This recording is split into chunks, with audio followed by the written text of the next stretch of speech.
What kept the bather down? How did the deep-sea divers explode? Why did a single sneeze kill? How did these people die under pressure?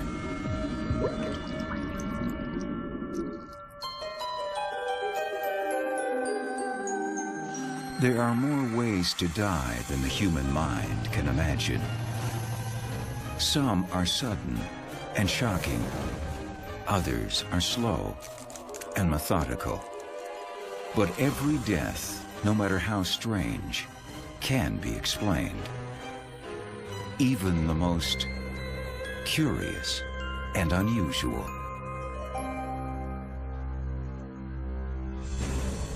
Wall Township, New Jersey, May 25th, 1996.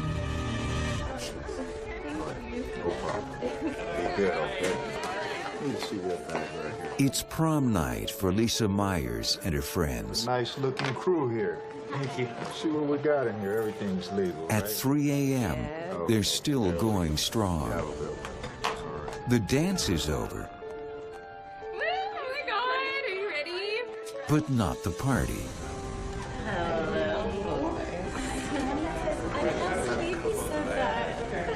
A local fitness club has opened its doors so these teens can have some good, clean fun.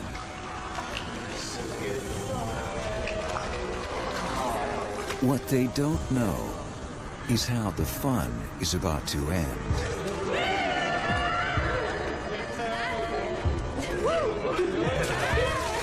As Lisa dunks under to wet her hair, an employee switches on the hot tub. The motor roars to life. It's the very moment Lisa is heading straight for the intake valve. A valve that's under extreme pressure. Explains Steve Jackick. When the switch is flipped, the motor starts, and the motor is connected to a pump. And what happens is that it causes high pressure to pass through the intake. That high pressure circulates the tub waters, keeping it clean. But what no one can see is that the safety grate covering the intake is broken. As Lisa touches down, she forms the perfect seal.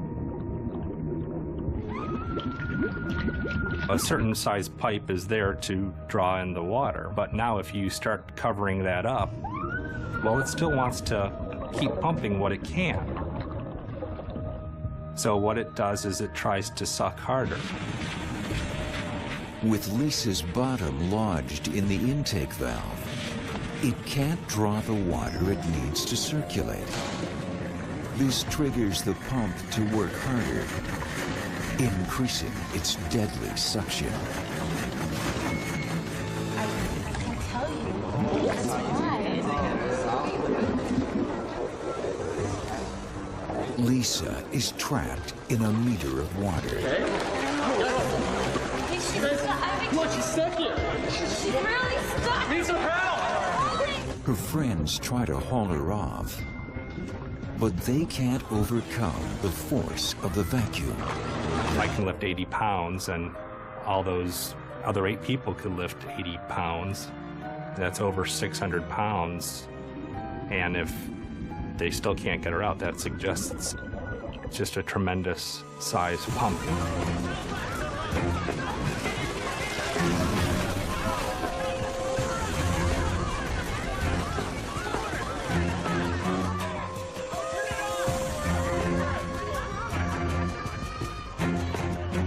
These teens are in a tug-of-war with a powerful pump.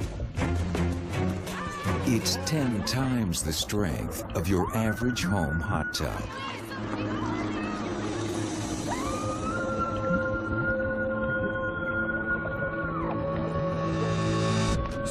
in the pool, man. Lisa has been stuck underwater for over a minute. She's panicked. It's a natural response, but a dangerous one, explains Dr. Peter Lynn. And usually what happens when you panic is that you start to gasp for air. When she breathes in, it would be water that she's breathing into her lungs. And so therefore she would then fill up her lungs with water. I'm really stuck. Need some help! What's She's stuck on. It's minute 2. And the center's security officer jumps into action. But even with the extra might, it's still not enough. If you could get 100 people down there, they could potentially pull her off. But the practical answer is to turn off the pump or break that vacuum somehow. The only way they can rescue Lisa is to shut off the pump. But it's not near the hot tub. Not even close. It's in the basement.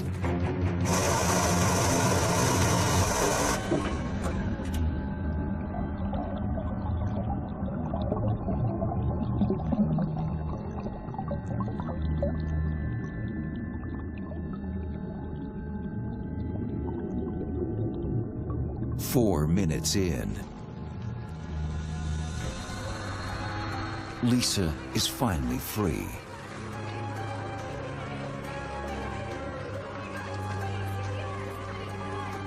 But now, she's in the grips of death.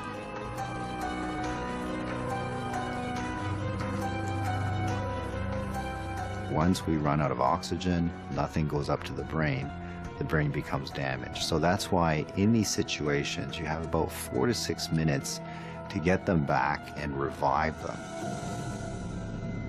The lifeguard begins CPR. He manages to kickstart Lisa's heart, but not her brain. Even though the heart may have been revived, unfortunately the cells of the brain have been damaged with that long period of time without any oxygen. And that's why they saved her for a moment, and then the next day she had passed away. All Lisa Myers wanted was to keep the party going on prom night.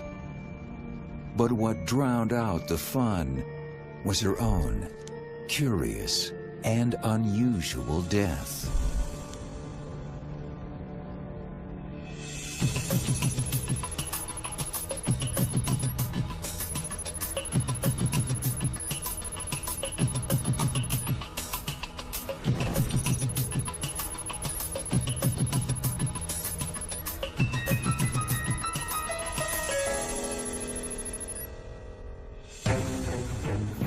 Coming up, what blew the lid Explosive decompression is sudden death.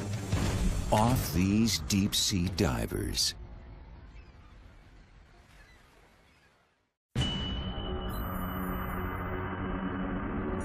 Frigg gas field, the North Sea, November 5th, 1983.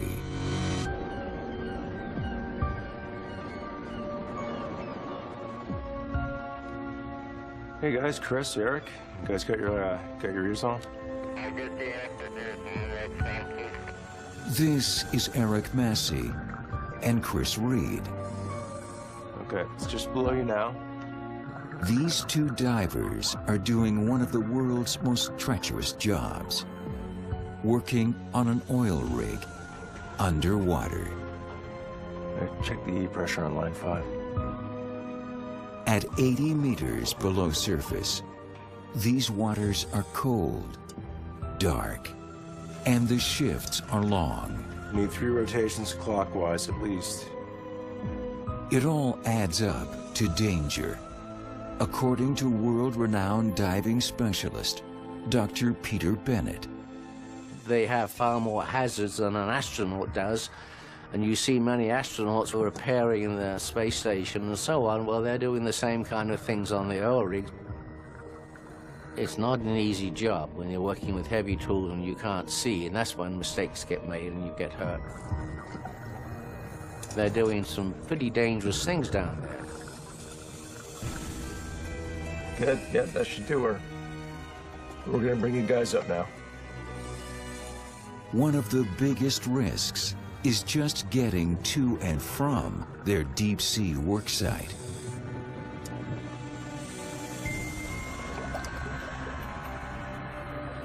That's why they travel in this unique capsule, a diving bell. Basically, it's an elevator. It's an elevator to take you to the work site. It's a very efficient method of doing diving.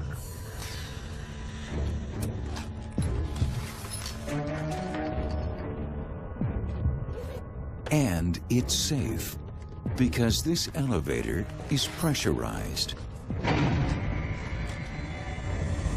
If it wasn't, these men would explode on their trip to the top. Explains Dr. Marla Shapiro. Imagine if you have a can of pop or a can of soda, and then you shake it up, shake it up, shake it up, shake it up. Everything in the can now is under much higher pressure. Now think of your body.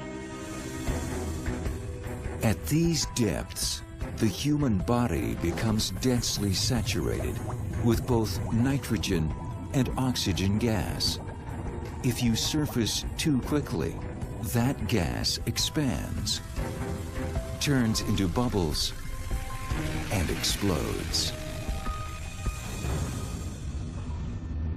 That's why this bell is crucial. Without it, it would take hours to resurface. Instead, it's just a 15-minute trip. Well, that's the beauty of the elevator. The bell can be pulled up, hitched up to the living chamber, open the door and walk in, and everything's fine. It's all an incredibly sophisticated and meticulous operation. Chris and Eric are old pros. And so far, it's moving like clockwork. There's only one step left. Dock the diving bell to the men's living chambers. It's also the step where everything goes wrong.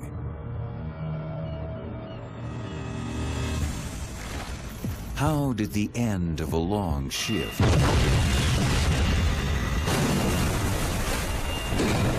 sink the deep-sea divers? It's another day on the job for Eric Massey and Chris Reed. These men are doing deadly work, repairing an oil rig 100 meters below surface. We're gonna bring you up. Their shift has just ended, and they are being winched to the top.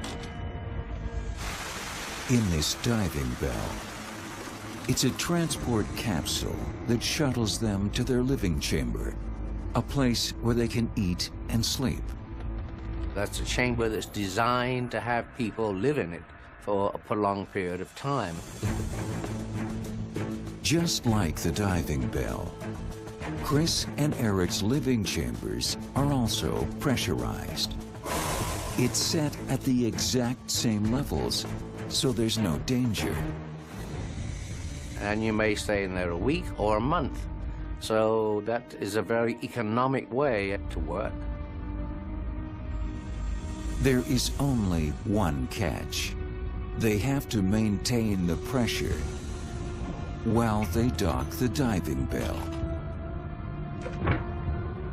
So there's a specific protocol that must be followed. First, dock the diving bell alongside the transfer tunnel. Then clamp the bell to the tunnel. And finally, make sure the seal is airtight. You've got a big risk, so you wait till the clamp is in and the doors are shut. And on November 5th, 1983, the clamp was secure and the doors were shut. And then when it's shut, you can open the door inside the bell and go down the tunnel to the living chamber.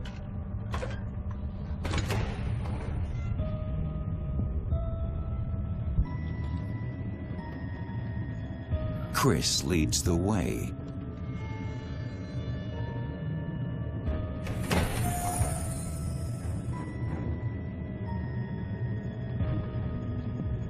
Now it's Eric's turn.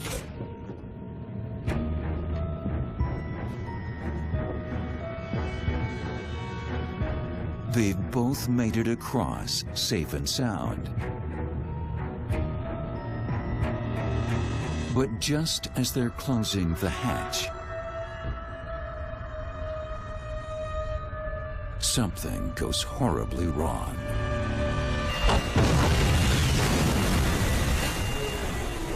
The clamp comes loose, and in a split of a second, the pressure is lost, long enough for Chris and Eric to literally explode.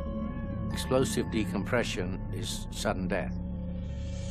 And the body can swell in these cases like something like a Michelin man with the gas. With sudden explosive changes in pressure, the blood vessels themselves exploded in a sense.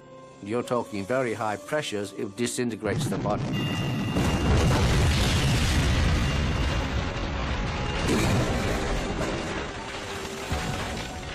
The force of the pressure thrusts the bell forward, killing the deckhand.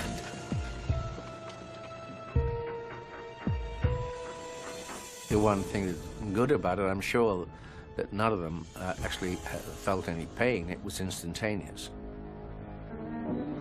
For these men, it was high pressure that kept them working in the deep. None of them expected that a sudden change would sink them to their curious and unusual deaths.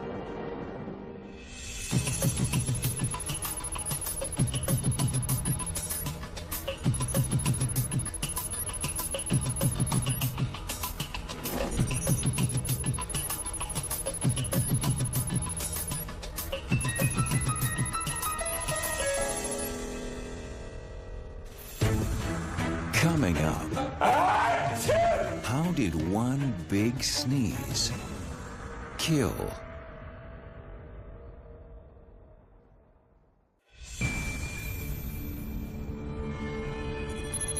South Devon, England, July 16th, 2009.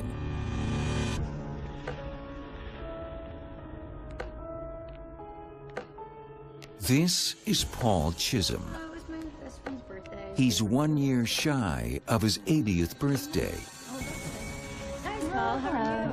4 months ago, Paul fractured his hip. An accident that landed him in a nursing home. Good morning, Linda. Lots not a word. His recovery has been nothing short of stellar. Black Jack and the Red Queen. Ooh, I didn't see that. So close it could have bit you. Paul's now back on his feet and soon to be released, until a particle of dust changes his fate forever. It all starts with one very big sneeze.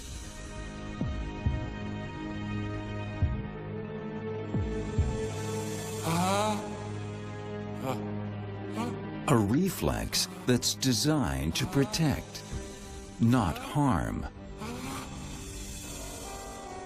Explains Dr. Neil Sweezy.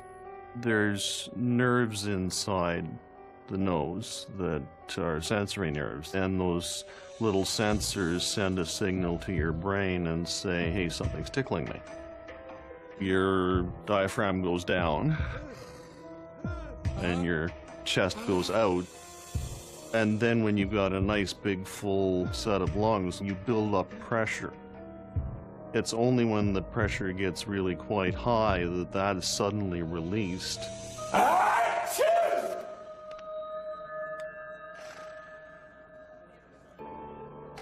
Bless you. Paul's sneeze is so violent, it catches everyone's attention.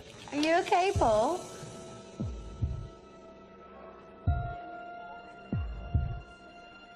He thinks he's fine, just a little rattled.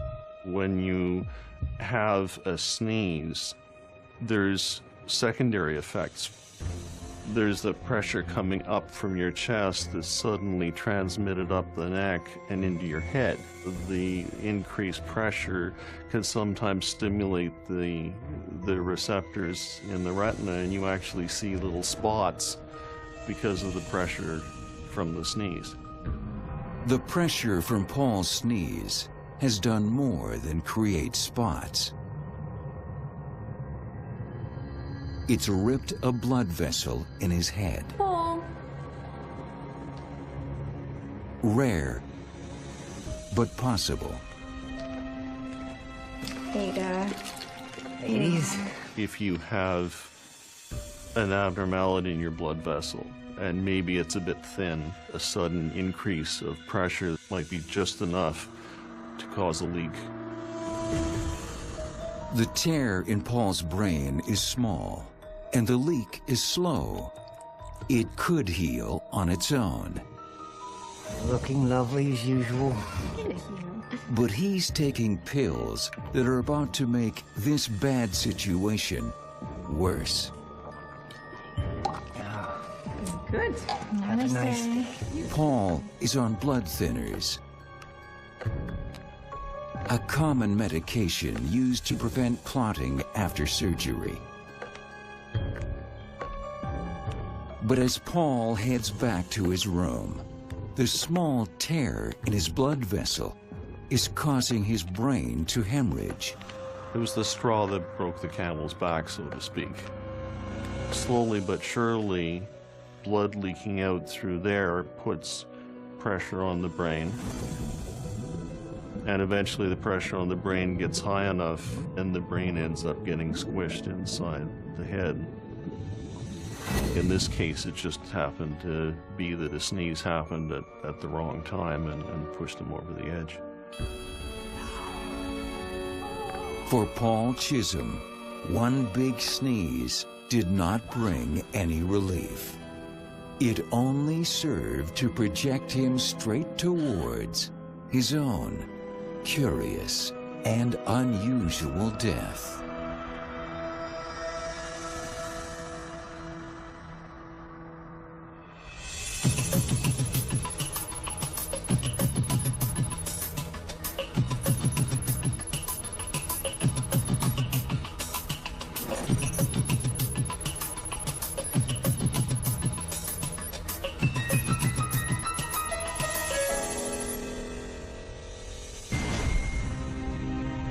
It's a high-pressure world we live in.